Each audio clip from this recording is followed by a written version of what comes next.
E volto a dizer, quando nós vivemos os benefícios dessa transformação que o Evangelho nos traz, aqui inclusive tem uma passagem que eu gosto muito. São Paulo chama isso de trazer para a vida do homem a glória de Deus. Então eu, na oportunidade que eu tenho de substituir as minhas realidades humanas, que são naturalmente precárias, porque eu sou humano, por mais que eu consiga ser uma pessoa boa, eu sempre tenho a minha natureza humana que é invejosa, encrenqueira. Então eu tenho um contexto de realidades humanas que eu preciso administrar o tempo todo. Mas a minha vocação cristã me coloca na possibilidade de ter essa glória de Deus em mim. Mas eu preciso buscar. São Paulo diz assim: tudo é permitido, mas nem tudo convém. Tudo é permitido, mas nem tudo edifica.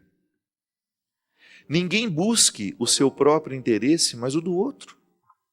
Podeis comer de tudo o que se vende no mercado, sem levantar nenhum problema de consciência. Pois ao Senhor pertence a terra e tudo o que ela contém. Se um não cristão vos convida para uma refeição e quereis ir, comei de tudo o que vos for servido, sem levantar nenhum problema de consciência. Mas se algum de vós disser, isto foi oferecido em sacrifício, não comais, por causa daquele que vos advertiu e por motivo de consciência, a consciência dele não a vós, para que deixar a minha liberdade ser condenada por uma consciência alheia? Se eu participo de uma refeição dando graças, por que seria eu censurado por aquilo pelo qual dou graças?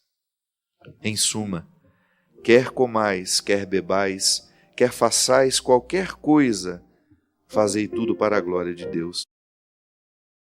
Não sejais motivo de tropeço para ninguém, judeus, gregos ou igreja de Deus, como também eu me esforço por agradar em tudo a todos, buscando não o que é vantajoso para mim, mas o que é vantajoso para o maior número de pessoas, a fim de que sejam salvas. Olha que interessante. A preocupação de Paulo, inclusive dando exemplo para a comunidade, que certamente tinha conflitos lá, do que se deve comer, do que não se deve comer, né? Eles ainda estavam organizando o cristianismo dentro deles, então naturalmente ainda estavam muito presos às leis judaicas. Então imagina que conflito para um judeu recentemente convertido ao cristianismo, experimentar a liberdade cristã, estando tão amarrado tradicionalmente, religiosamente falando, né, às culturas de seus antepassados, que proibiam tanto, colocava a ordem na mesa, né? Então São Paulo está falando para uma comunidade que está aprendendo a ser livre. Mas veja bem como é interessante. O enfoque de Paulo é que o cristão se posicione dentro da comunidade numa perspectiva de exercitar constantemente consigo mesmo, exercitar-se diariamente numa conversão que lhe faça sair de seu egoísmo para viver comunitariamente, sempre pensando no bem comum. Quando eu penso no bem comum, eu tenho que necessariamente abrir mão do meu mau humor, da minha falta de caridade, da minha falta de justiça, da minha fofoca, porque senão eu não construo o bem comum. Eu não faço o que essa senhorinha conseguiu fazer no coração da família dela, tornar-se um referencial de pessoa que é capaz de converter o que é feio em bonito, de acender uma luz por onde passa, de ser uma luz no alto da serra. Sim, minha gente, nós não temos outra pretensão. É essa. tudo nos é permitido, mas nem tudo nos convém. Por que nem tudo nos convém? Porque se eu identificar que aquele comportamento, que aquela escolha vai me prejudicar na minha relação com a minha família, com a minha casa, com aqueles que diretamente estão ligados a mim, por amor a eles, eu preciso não aceitar. Eu preciso retirar da minha história. E é por isso que a conversão será sempre para nós um exercício de deixar de lado as situações que nos privam de nós mesmos. Porque só quem está na conquista diária de si mesmo vai saber oferecer-se a alguém. Caso contrário, se não houver essa busca pessoal por ser de si mesmo, nós não teremos condições de nos oferecer a alguém. E nós não saberemos entender essa liberdade cristã. Eu sei que você vive os mesmos desafios que eu, que nós somos iguais.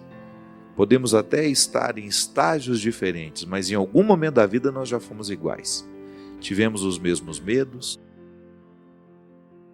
nos alegramos pelas mesmas causas e enfrentamos os mesmíssimos desafios. E um deles é este: nós conseguirmos extrair de nós, conseguir arrancar lá do fundo dessa humanidade tão machucada a coragem para que o Evangelho se torne uma realidade muito viva em nós. E aí o nosso discurso é apenas uma consequência da nossa vida. O que a gente vai evangelizar é vivendo. O vizinho vai saber que nós somos uma família cristã pela nossa capacidade de ser uma vizinhança saudável, amiga, fraterna, solidária, capaz de respeitar as regras sociais. Eu canso de dizer isso. Quando eu ponho fogo no meu quintal, além de prejudicar o meio ambiente, eu estou prejudicando a saúde de quem mora do meu lado. Quando eu ponho um som alto na minha casa, eu estou desconsiderando que de repente possa ter alguém precisando descansar do lado, que não gosta da mesma música que eu. Quando eu não sou capaz de viver socialmente as regras que tornam a vida suportável, eu estou abrindo mão do meu cristianismo. O cristianismo, minha gente, nos coloca educação, nos coloca gentileza. Então eu, antes de fazer um discurso, eu estou vivendo. E é vivendo que as pessoas vão me identificar como cristão. Se o nosso cristianismo necessitar do nosso discurso o tempo todo para que a nossa identidade cristã seja dita ao mundo, alguma coisa está errada. Esse poder transformador que é o cristianismo em nós, que nos ilumina para ser um sinal de vida na vida do outro, esse cristianismo é vivo, ele é existencial. E é por isso que aqui também você vai encontrar, né? Uma das cartas.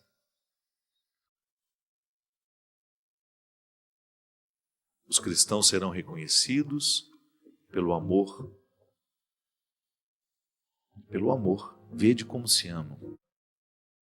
As comunidades cristãs serão identificadas pela generosidade, pela solidariedade que ali prevalece.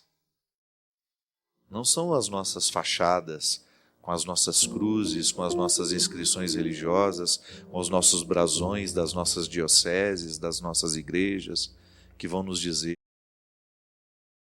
dizer aos outros que nós somos cristãos.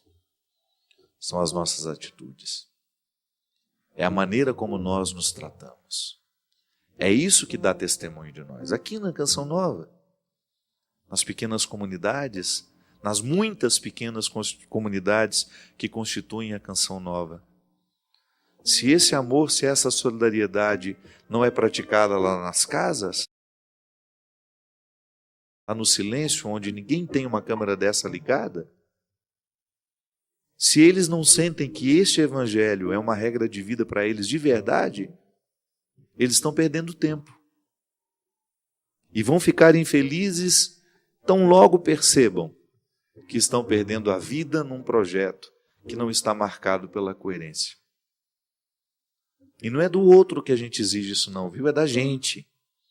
Se eu perceber que a minha vida como padre não está favorecendo o meu cristianismo, eu preciso ter coragem de assumir isso para mim. Vou buscar outro caminho. Não deixo de ser cristão, não.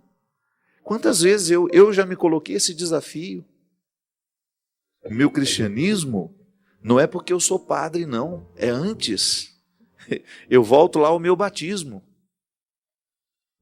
Se eu descobrir a minha vocação como padre, a minha vocação como padre, o meu trabalho como padre, não pode, de maneira alguma, ofuscar a minha vocação que está lá no meu batismo. Eu sou cristão. Depois, tudo que eu vou fazendo como cristão é só para ajudar a florescer o cristianismo que já está em mim, semente. Sim, dependendo da vida de padre que eu levo, eu posso burocratizar a minha fé e perder as graças do meu batismo. Não que elas vão embora, eu deixo de usufruir. Eu viro um executivo da fé. Trabalho, ofereço aos outros aquilo que eu não tenho mais há muitos anos.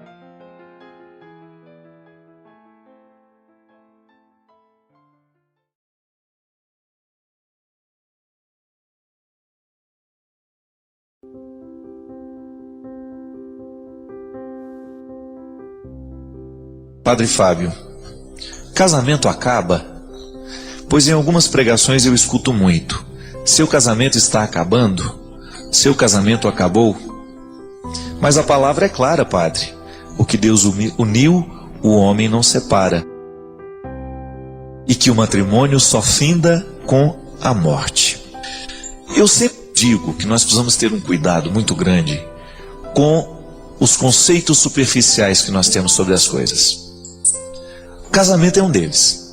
Às vezes nós achamos que estar casado com uma pessoa é a garantia do sacramento para a vida inteira. Eu estou casado, eu me casei, fui lá diante do padre. Só que há um detalhe: sacramento não é mágica. O que Deus uniu, tá certo, a palavra é clara, o homem não separa. Que o homem não separe, né? Que a palavra é assim: o que Deus uniu, o homem não separa. Fazemos a distinção agora. Tudo bem, Deus uniu. Mas o que Deus une precisa o tempo todo do cuidado humano. Não existe mágica no sacramento. A fórmula, o que Deus uniu, que o homem não separe, isso não é uma fórmula mágica. Então, Deus uniu, certo? Mas a humanidade confirma essa união todos os dias. Você se casou há 10 anos atrás, digamos. Mas se você não se casa com esse homem todos os dias, se você não assume o mistério do sacramento que você viveu e que você assumiu diante da comunidade no dia do seu casamento, o seu casamento vai perdendo a força, porque o sacramento ele depende deste empenho humano. Acaba, ele pode acabar sim. Não é que Deus não quis, não é que Deus fez acabar, não. É que quando eu não cuido, o sacramento, a semente continua lá dentro. Ninguém pode retirar a semente do sacramento que vocês receberam, daquilo que vocês celebraram. Mas se vocês não cultivam essa semente, é possível que ela venha morrer. Aí você fica com a sementinha lá dentro de você, mas sem nenhum fruto. Então os casamentos, costumeiramente a gente diz que acabaram, porque eles não foram cultivados. Minha gente, dá um trabalho danado você manter um casamento a vida inteira. Não é brincadeira, não. O casamento não é brincadeira. Colocar uma aliança no dedo requer muita coragem. Porque ao colocar a aliança no dedo, você está colocando a vida do outro. O significado de você andar com uma aliança no dedo depois que você se casa, significa que tem que ser do lado esquerdo, né? O casado põe no lado esquerdo. O esquerdo tem todo o significado de ser o lado da emoção, diz que é o lado do cérebro em que a gente mais exercita a emoção, em que a gente trabalha mais os afetos, porque o coração ele fica no meio, né? Ligeiramente tombado para a esquerda, não sei. Mas o lado esquerdo é o lado do afeto, é o lado da emoção. Então veja bem, você colocar uma aliança no dedo significa que você está colocando aquela pessoa no seu lado esquerdo. Então a partir de hoje eu sou uma metade preenchida. Eu não estou mais sozinho. O outro preenche o meu lado esquerdo, isso é, ele preenche os meus afetos, ele preenche as minhas emoções, mas não no sentido de preencher, de fazer mágica, não. Eu estou com ele, eu vivo com ele, eu agora partilho a minha vida com ele. E ter o outro do lado esquerdo, na aliança no dedo, é você viver o comprometimento com tudo aquilo que significa casar-se. Ter uma casa, constituir uma família, isso é, ser pai, ser mãe. É você deixar de pensar só em você.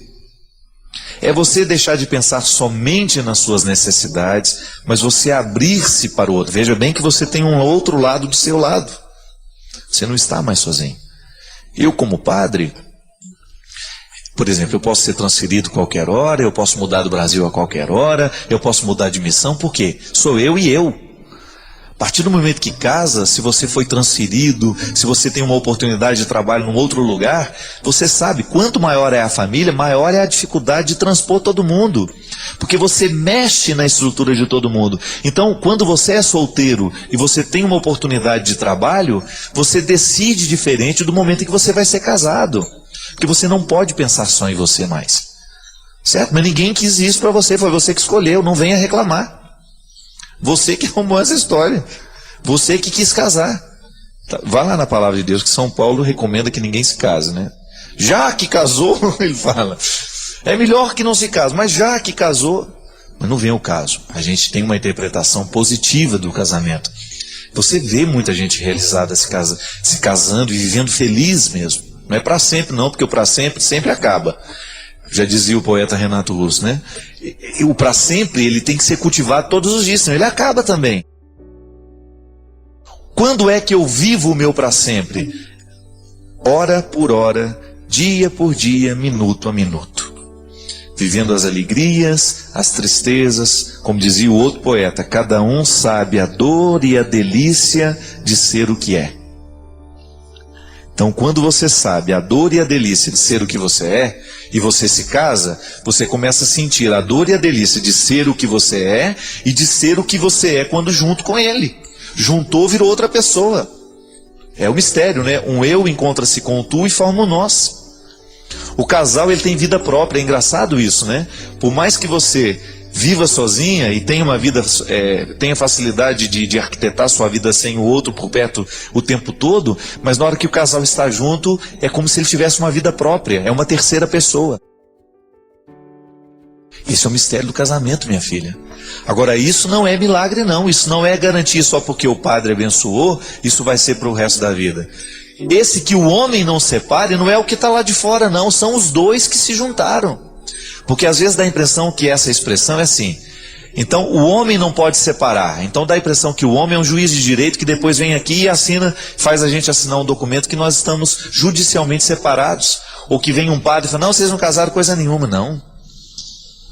Os que recebem o sacramento e com a certeza de que Deus manterá unido, recebem também a responsabilidade. Então que vocês não se separem.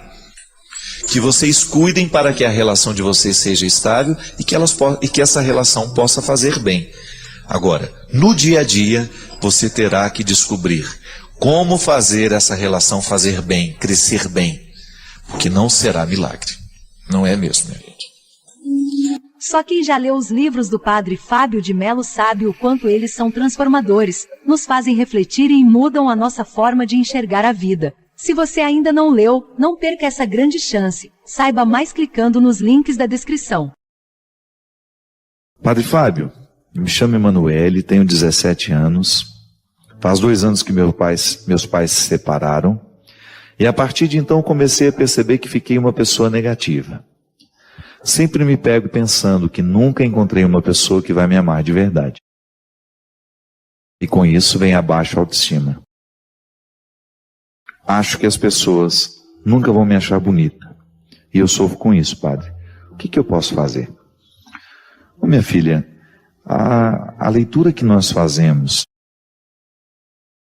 de nós é absolutamente importante para a gente receber a leitura que o outro faz de nós. Seria muito cruel da minha parte esperar que o outro me ofereça aquilo que é minha obrigação oferecer. Então, às vezes, Emanuele, nós temos dificuldade de prosseguir a vida, é porque nós estamos esperando que o outro nos traga, que o outro nos prepare o que nós deveríamos preparar. Então, qual é a primeira realidade a ser curada? Tomar uma distância do casamento de seu pai e da sua mãe que não deu certo e tentar entender que isso não é uma regra para você.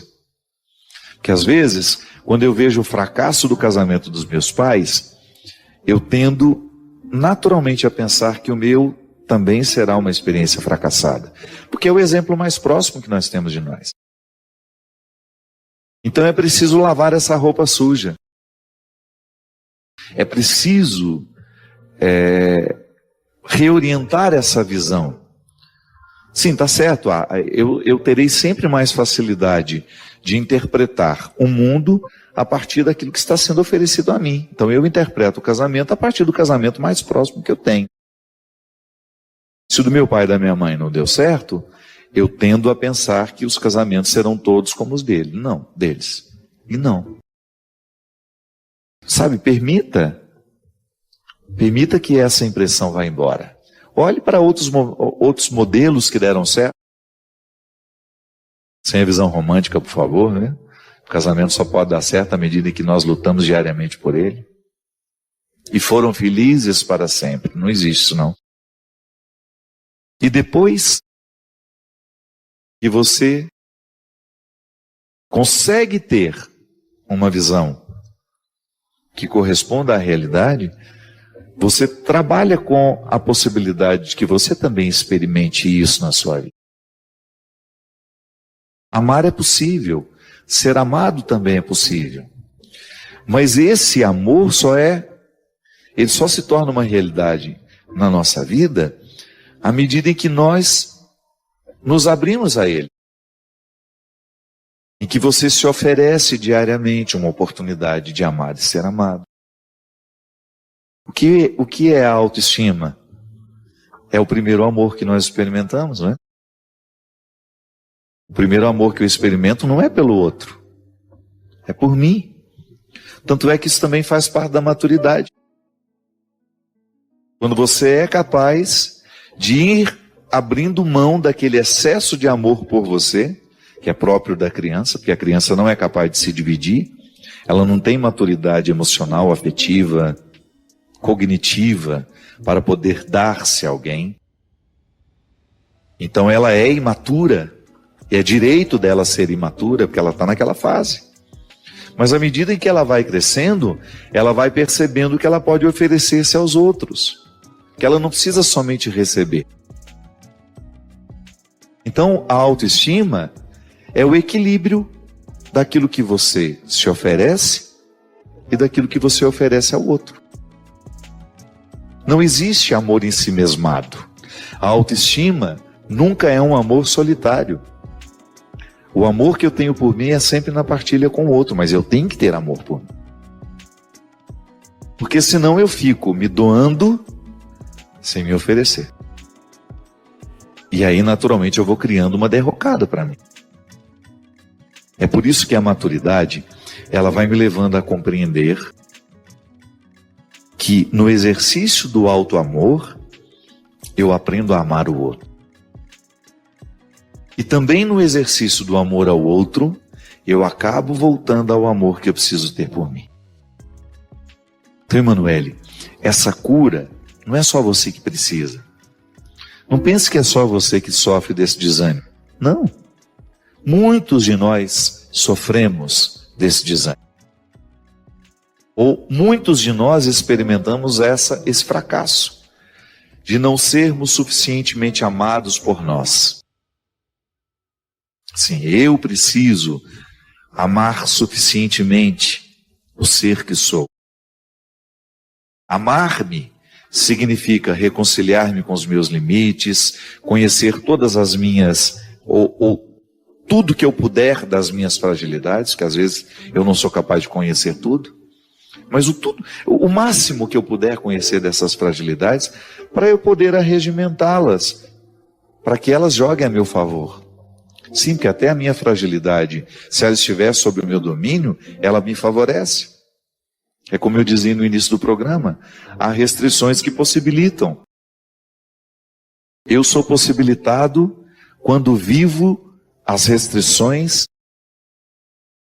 de maneira sincera, de maneira honesta, de maneira justa. Então, a experiência de amar-se é o seu primeiro dever de casa.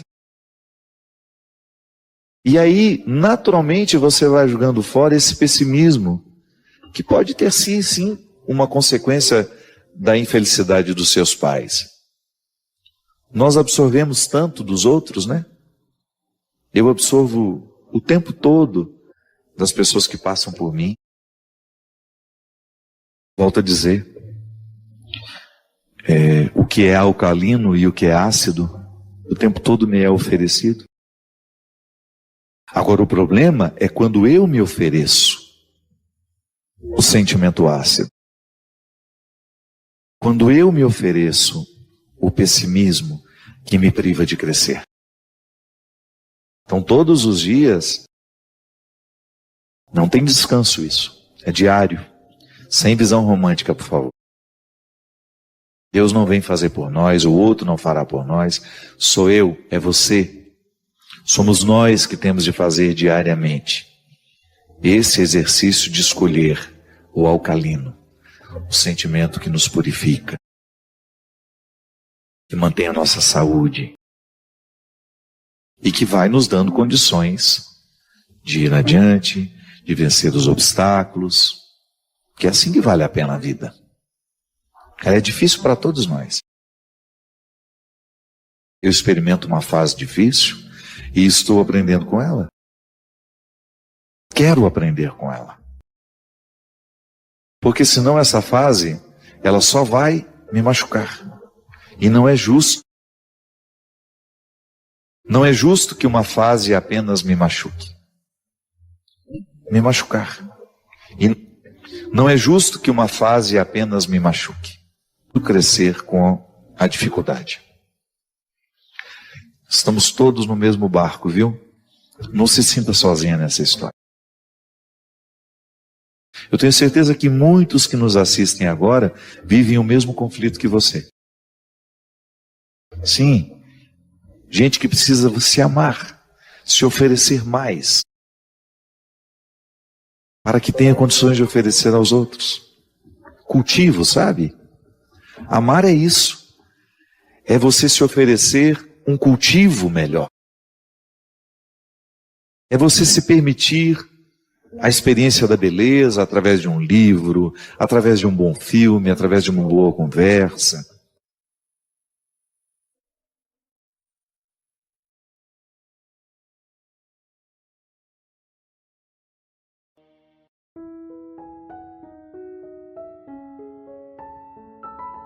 Tem aqui uma pessoa que não quer ser identificada e ela fala assim: pai, eu gostaria muito que o senhor me orientasse, pois eu sinto muita dificuldade em lidar com o meu desejo de viver a castidade nos dias de hoje. Eu tenho 28 anos, tenho esse propósito, mas em um mundo de valores tão invertidos, padre, eu me sinto pressionado. Isso me faz ficar ansioso, pois eu quero encontrar alguém que realmente me faça feliz e que possa me entregar, mas muitas vezes eu não sei esperar pelo momento certo, e então acabo desanimado em muitos momentos. Como posso manter esse propósito de viver castamente, padre, e aceitá-lo como um valor em minha vida, mesmo com toda essa pressão, até que eu realmente encontre alguém que tenha o propósito de viver esses mesmos valores considerados por mim importantes? Muito obrigado. Meu querido, Viver a castidade será sempre um exercício de muita luta. Primeiro porque a gente tem que ressignificar a sexualidade na nossa vida. No início do programa nós dizíamos que nós vivemos de maneira muito superficial. Sim, cada vez mais, minha gente. Nós somos estimulados a pensar de maneira rasa o tempo todo. Infelizmente, a programação que nos oferece na televisão, se é uma programação mais inteligente, ela não tem audiência, em pouco tempo ela cai por terra. Então, com isso, nós vamos ficando muito superficiais nas elaborações que nós fazemos da própria vida que nós vivemos. Eu preciso elaborar a minha existência do ponto de vista conceitual. Eu preciso me pensar. E uma das coisas que sofre justamente com essa superficialidade é a sexualidade. Primeiro que a gente nem sabe distinguir muito bem sexualidade de vida genital, de vida afetiva. Muitas vezes as pessoas pensam que a sexualidade se resume à vida genital, não é não. Eu sempre gosto de dizer, a relação genital é diferente de uma relação sexual. A relação genital é aquela em que o outro não passa de um objeto do meu prazer. É apenas o contato entre os corpos, o que pode ser muito frustrante depois que termina. Se você for parar para ouvir as muitas mulheres que estão hoje sendo vítimas de seus maridos, porque não se sentem amadas sexualmente, você vai entender bem o que eu estou dizendo. Casamento é um risco, porque justamente falta o cultivo, falta espiritualidade, falta profundidade na vida a dois. O casamento se limita a ser vida genital. Por isso que em pouco tempo perde-se o interesse pelo outro, fica cansativa, vira muitas vezes um fardo para a mulher, porque a mulher tem uma maneira muito diferente de interpretar a vida sexual. Infelizmente, vamos fazer aqui a nossa meia-culpa, o homem por ser... eu não vou ficar pondo defeito na gente, não. Vou falar que, por causa da diferença humana que existe entre homem e mulher, muitas vezes o homem faz a sua vida sexual ser meramente genital. E para ele isso não é tanto um problema. Mas para a mulher, quanto sofrimento no coração de uma mulher, porque ela se limita a ter uma relação genital. O sexo é muito mais, a vida sexual é muito mais que vida genital. A vida sexual engloba os sentimentos, engloba o amor, engloba o carinho, a atenção. A vida genital não, terminou, acabou. Um vira para um lado, vira para o outro e vão dormir. Então, meu amigo, é luxuoso pensar a sexualidade hoje a partir da castidade. E até os casais casados podem experimentar o valor da castidade. Não estou dizendo que você não terá vida sexual com a sua esposa, não. É que você terá uma compreensão da sua vida sexual a partir de um princípio fundamental que a castidade coloca, que é o profundo respeito pelo outro. Não é um moralismo você fazer a abstenção da vida genital antes do casamento. Porque você já está experimentando a vida sexual que engloba o afeto, que engloba o amor, que engloba o respeito e até mesmo a excitação que você tem pelo outro. Porque também, outro dia não, já tem muitos anos, eu encontrei um rapaz na Canção Nova, eu era padre recém-ordenado, e ele veio me contar que ele iria se casar daí 15 dias, e ele me contou com muito entusiasmo que durante os 2 anos de namoro, ele conseguiu viver plenamente a castidade com a namorada dele. E ele se orgulhava de que durante esses 2 anos de namoro, ele nem sequer excitado havia ficado com a namorada. Quando ele me disse isso, me bateu um desespero. Meu amigo, você não pode nem se casar desse jeito. Viver a vida de castidade não significa você não ter interesse, apetite sexual pelo outro. A castidade não é essa coisa que nos coloca dentro de uma couraça como se nós fôssemos assexuados. Não.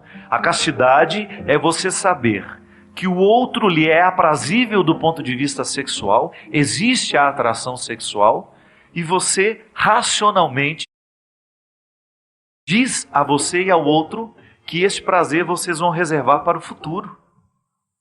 Se não existe a atração física, é possível que esse casamento nem seja válido. Um equívoco daquele rapaz. Quando eu digo para vocês que é luxuoso pensar a castidade nos dias de hoje, é porque a gente se limita a pensar que a castidade é a mera abstenção da vida sexual, da vida genital, desculpa. Não, é muito mais. É, antes de tudo, uma experiência de autoconhecimento, de autocontrole. No mundo que pensa tudo de maneira muito rasa e que forma gente rasa, é possível que a gente vá pensar os nossos instintos sexuais, todos muito à flor da pele e sem nenhum controle sobre eles. Isso vira um desastre na vida da pessoa. Quantas meninas hoje, perdendo a dignidade porque não são capazes de viver a castidade?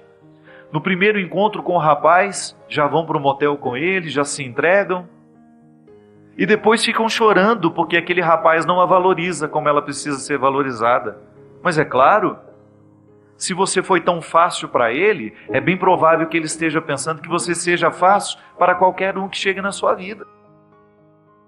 Vá conversar com os homens, vá conhecer os seus bastidores para vocês verem. Eles vão querer casar com quem se preserva. Ah, para esse pensamento é machista. Não, eu estou apenas te alertando que também um homem pode cair neste relativismo. Uma mulher também pode fazer a sua escolha pensando naquele que foi mais difícil para ela.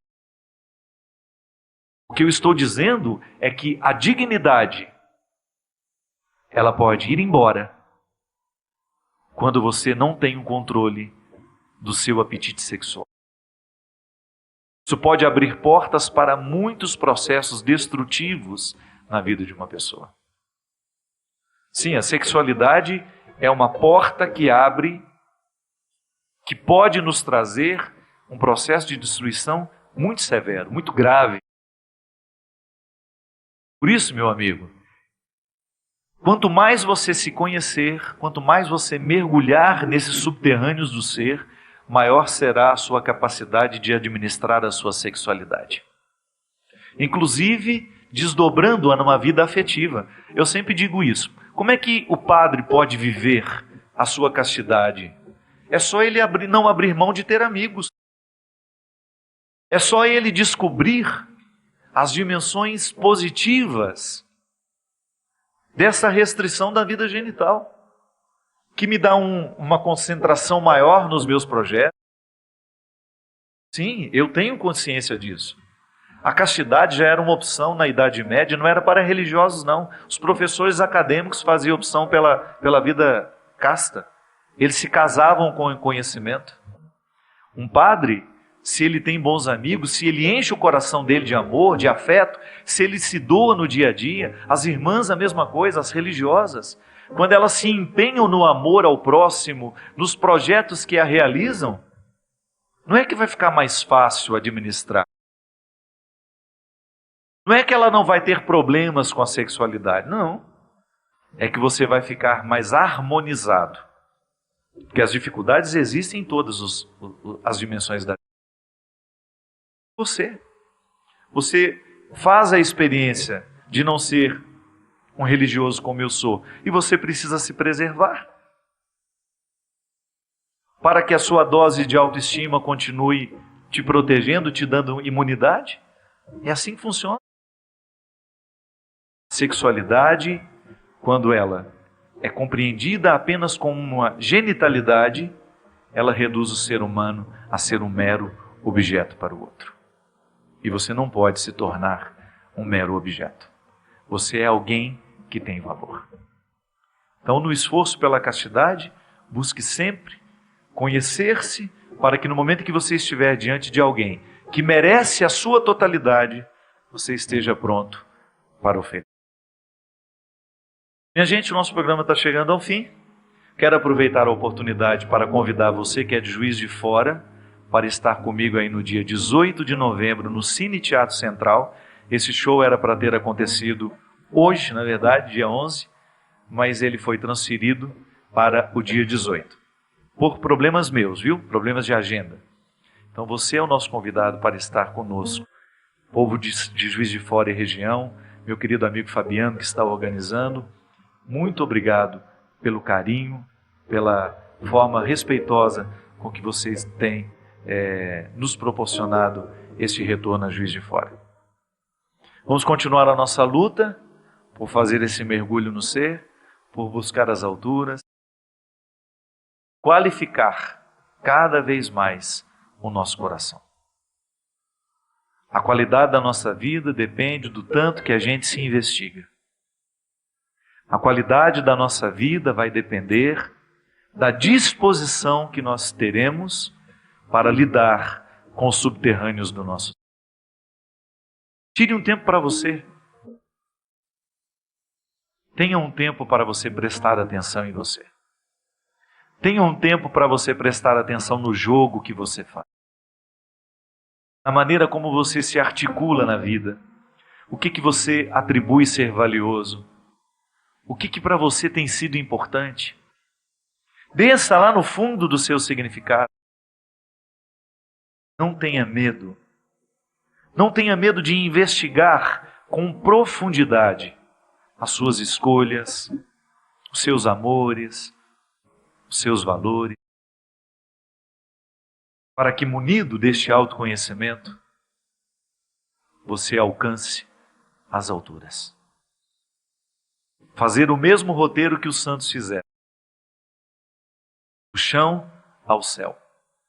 Não se chega à vida mística sem antes passar pela dureza das pedras, pela dureza do chão. Eu desejo do fundo do meu coração que esse processo seja interminável em todos nós. Que a gente nunca se sinta satisfeito com aquilo que espiritualmente a gente já alcançou. Não para ser uma vaidade, mas para crescer dentro de nós a consciência. Quanto mais a gente se tem, muito mais a gente terá a Deus. E quanto mais a gente tem a Deus, muito mais a gente se tem. É um ciclo que nunca termina. Quanto mais eu me conheço, muito mais eu conheço a Deus. Quanto mais conheço a Deus, muito mais.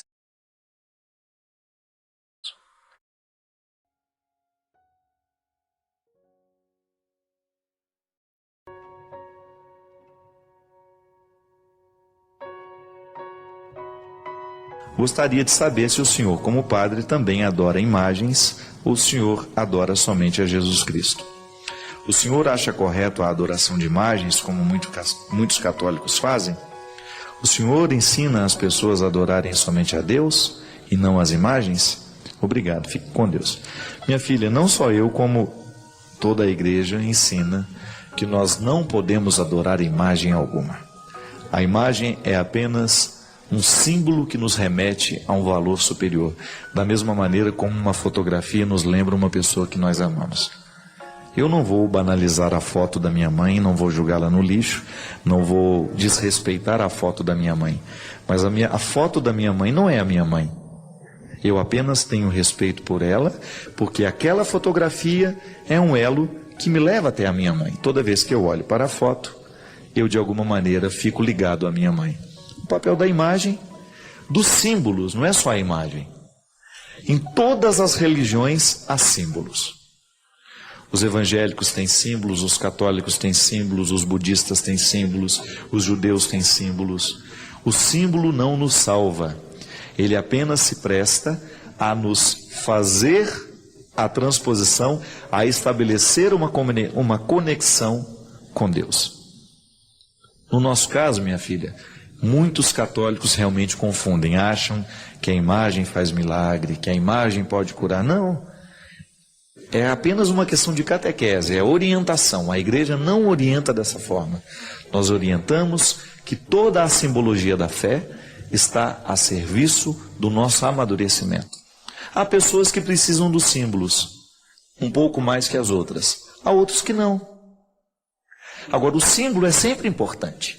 Seria uma imaturidade muito grande dizer que os evangélicos não têm símbolos cristãos. Tem sim. De vez em quando você vê lá o pastor anunciando a porta santa. Quem passa debaixo da porta santa faz uma oração, vai receber uma bênção, não é? Ou recebe uma flor, ou recebe alguma... Tudo aquilo é simbólico. Não é passar debaixo da porta que vai mudar a nossa vida. Mas quando eu passo debaixo daquela porta com uma intenção dentro do meu coração, eu de alguma maneira me motivo, recebo, abro o meu coração para essa ação da graça de Deus na minha vida.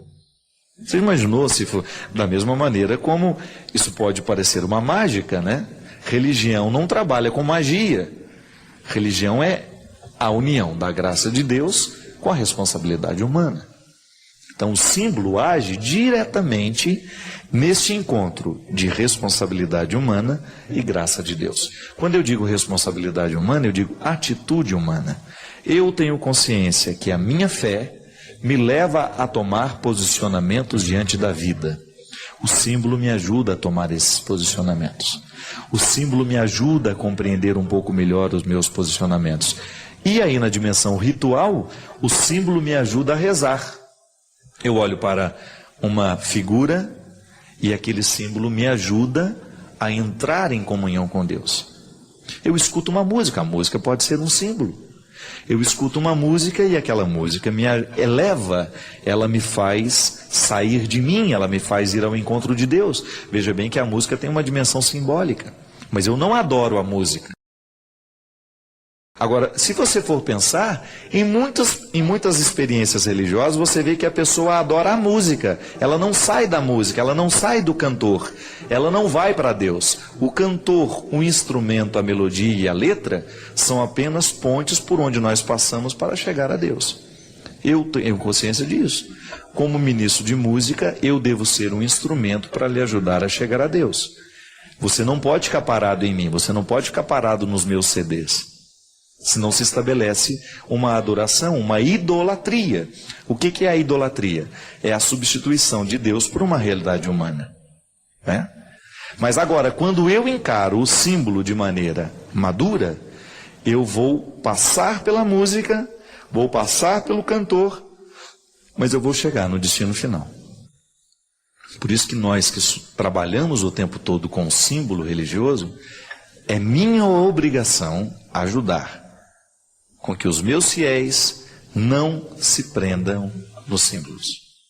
Então toda pregação que eu faço, minha filha, eu sempre faço o meu esforço de conscientizar aqueles que estão me ouvindo, que não estudaram teologia, que não estudaram as mesmas coisas que eu estudei, eu faço de tudo para que elas não se prendam aos símbolos, para que elas não substituam Deus por um símbolo. Deus não pode ser substituído por essa imagem. Agora, essa imagem, se bem interpretada, eu olho para ela com respeito, sem adoração, e ela me remete a Deus. A música, a mesma coisa. Eu escuto a música, faço uma experiência positiva dessa música e permito que ela me eleve, que ela me faça chegar até Deus. Eu desejo que você, nas suas lutas, você tenha sempre o direito e a possibilidade de retirar os seus excessos, para você ter diante dos seus olhos a sua verdade fundamental, sem exageros, só você. E a partir disso, você reencontrar o caminho da vida. Obrigado pelo seu carinho, pela sua atenção, e que Deus abençoe muito você. Que Deus derrame sobre o seu coração, sobre a sua casa, sobre a sua vida, a disposição que caracterizou o coração de Nossa Senhora, para que, exemplo dela, a gente também possa ser um cristão de verdade, levando sempre Jesus no colo, para apresentá-lo àqueles que ainda não o conhecem. Derrame sobre nós a bênção do Deus Todo-Poderoso, Pai, Filho e Espírito Santo. Às vezes o que falta para nós é modificar o nosso jeito de ser. para que a vida fique mais leve para nós. Às vezes nós complicamos demais, às vezes nós somos muito complexos, nós somos aborrecidos demais, e porque somos complexos e aborrecidos, nós perdemos a oportunidade de viver com qualidade. Faz um esforcinho. Se errou hoje, amanhã não permita errar da mesma forma. É assim que Jesus mudava a vida das pessoas. Quando ele apresentava para elas possibilidades. Pode observar, em nenhum momento, por pior que fosse a vida das pessoas, Jesus concedia a elas uma condenação, não. Era sempre uma palavra de salvação. Eu gosto de dizer que quem gosta de condenar é o diabo. Deus gosta de salvar. E faz de tudo para nos salvar. Mas a salvação que Deus nos concede passa pela permissão do meu coração e do seu. Hoje eu quero que a vida seja melhor em mim. E quando eu opto por ser mais simples, menos complicado, menos aborrecido, menos carente, eu faço com que a vida das pessoas que estão do meu lado fique melhor. É um compromisso para todo dia. Não é só para hoje, não é só para amanhã. É um pacto que a gente começa a fazer com a vida. Eu quero fazer esse pacto, sabe por quê? Porque o primeiro interessado no meu bem-estar sou eu mesmo. Se você não faz o pacto, você se infelicita. Você começa a colocar dentro de você, ou guardar dentro de você e alimentar em você, uma série de sentimentos que não vale a pena. Você começa a registrar dentro do seu coração coisas que definitivamente foram feitas para serem passageiras. Às vezes o que falta para nós é modificar o nosso jeito de ser, para que a vida fique mais leve para nós. Às vezes nós complicamos demais, às vezes nós somos muito complexos, nós somos aborrecidos demais, e porque somos complexos e aborrecidos, nós perdemos a oportunidade de viver com qualidade. Faz um esforcinho. Se errou hoje, amanhã não permita errar da mesma forma. É assim que Jesus mudava a vida das pessoas. Quando ele apresentava para elas possibilidades. Pode observar, em nenhum momento, por pior que fosse a vida das pessoas, Jesus concedia a elas uma condenação, não. Era sempre uma palavra de salvação. Eu gosto de dizer que quem gosta de condenar é o diabo. Deus gosta de salvar. E faz de tudo para nos salvar. Mas a salvação que Deus nos concede passa pela permissão do meu coração e do seu. Hoje eu quero que a vida seja melhor em mim. E quando eu opto por ser mais simples, menos complicado, menos aborrecido, menos carente, eu faço com que a vida das pessoas que estão do meu lado fique melhor. É um compromisso para todo dia. Não é só para hoje, não é só para amanhã. É um pacto que a gente começa a fazer com a vida. Eu quero fazer esse pacto, sabe por quê? Porque o primeiro interessado no meu bem-estar sou eu mesmo. Se você não faz o pacto, você se infelicita. Você começa a colocar dentro de você, ou guardar dentro de você e alimentar em você, uma série de sentimentos que não vale a pena. Você começa a registrar dentro do seu coração coisas que definitivamente foram feitas para serem passageiras. Muitos pais compreenderam a autoridade como uma forma unilateral de relação. Então não posso pensar que é família se lá existe autoritarismo. Mas também não posso pensar que exista família se lá existe a permissividade, se lá não existe autoridade. Colocar filhos no mundo é muito difícil, porque você vai ter sempre aquela tentação de impor aos filhos aquilo que você acha que é o mais certo, aquilo que você acha que é o correto. E veja bem, você tem todo o direito de fazer isso enquanto o seu filho não tiver condições de escolher. Aliás, faz parte da autoridade, do amor, você decidir pelo outro quando ele não é capaz de decidir. Seria uma desproteção você deixar que uma criança escolha quando ela não está madura para escolher. Seria uma irresponsabilidade de sua parte permitir que seu filho escolha quando ele ainda não está maduro para escolher.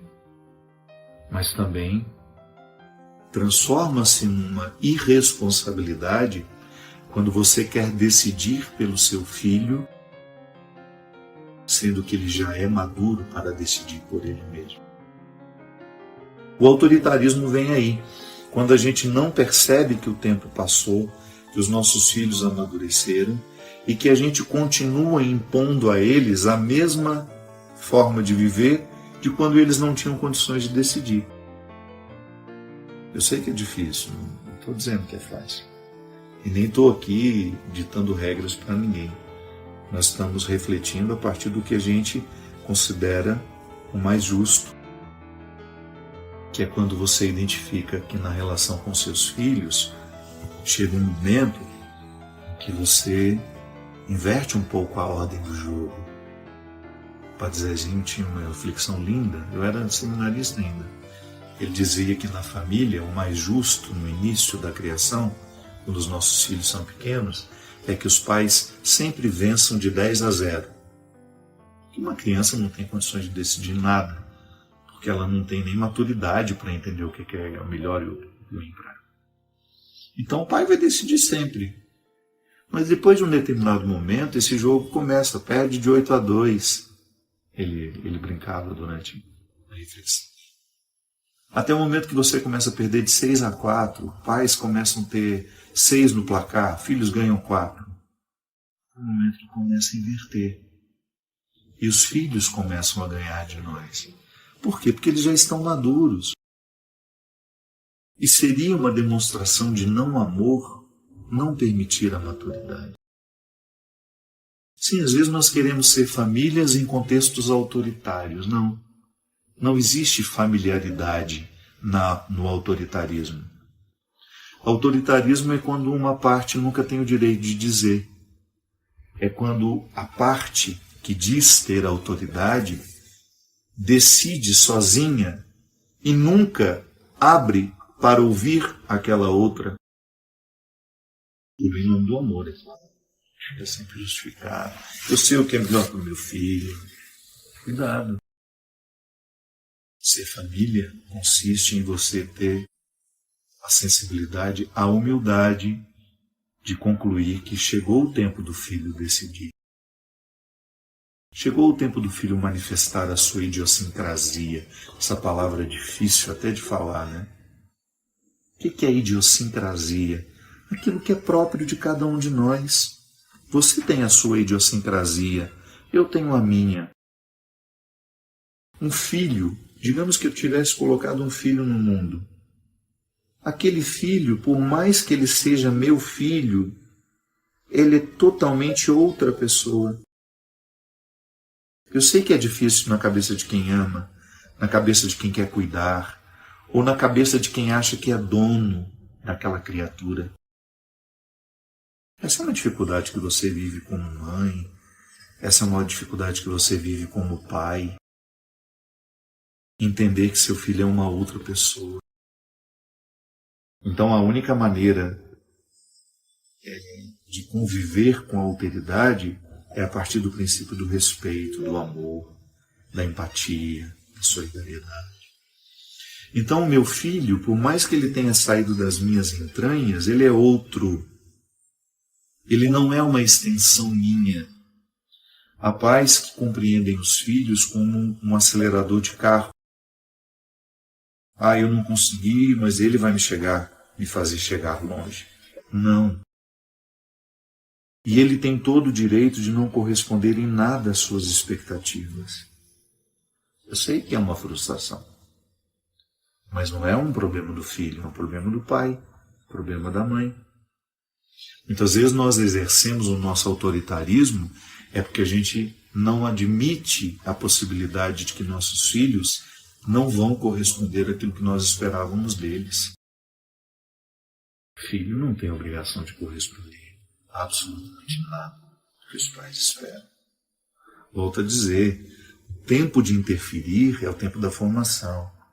O tempo de decidir pelo filho, pela filha, é o tempo em que ele desfrutam de uma incapacidade de decidir, que Piaget chamava de anomia, né?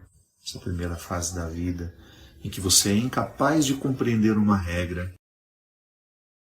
E depois vem a heteronomia, que você observa o outro e você imita, mas ainda não é um valor. Eu estou fazendo porque imito. Eu vejo os outros fazendo, mas não é um valor que eu tenho internalizado. Até o momento que chega a autonomia. É quando eu não preciso ver o exemplo dos outros. Todo mundo pode estar desobedecendo ao meu redor. Eu não desobedeço, porque a regra está inscrita dentro de mim. Isso é autonomia. Então, pais e mães vão ter o direito de decidir pelos filhos até o momento em que eles não têm a autonomia. Ai, mas eu esperava tanto que ele... Ai, minha querida, meu querido. Quem mandou vocês? A frustração é sua. Eu canso de dizer isso. E é uma regra difícil para mim também. Não estou dizendo que é fácil. E você pode até dizer, padre, o senhor não tem filho, é fácil falar isso. Por isso mesmo. Se eu tivesse filho, eu estaria sofrendo do mesmo jeito que você, porque eu tendo a impor o que eu espero. Essa é uma condição humana. Eu não estou falando a partir de um pedestal, como se eu dissesse, olha, eu não tenho esse problema é só seu. Não, é meu também. A minha humanidade é ferida igual a sua. Eu também tenho a tentação de esperar dos outros. E sei que muitas vezes espero e me decepciono e me frustro e levo um tempo para me recuperar das frustrações. Só que eu tenho maturidade e quero amadurecer cada vez mais de compreender de que o outro não tem obrigação de corresponder ao que eu esperava. E sei que quando se trata de um filho, uma filha, é mais difícil ainda. E o conceito de família não se aplica. A gente, digamos assim, a gente é menos família, onde o autoritarismo prevalece. O conceito de familiaridade não combina com o autoritarismo. Nós não podemos fugir dessa máxima. Nós precisamos nos educar para que nós tenhamos condições de educar os nossos filhos para a liberdade.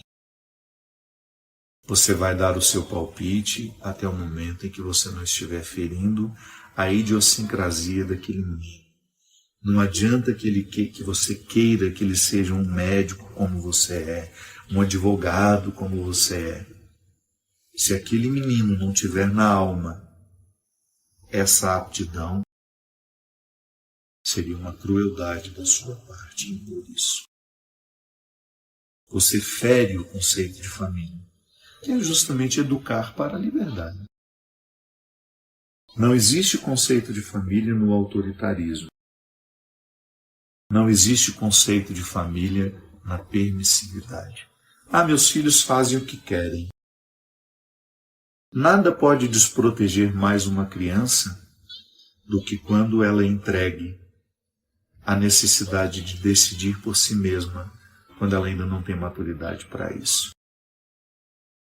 Nada pode estragar mais uma pessoa do que quando nós colocamos uma criança que não tem ainda maturidade para decidir questões importantes.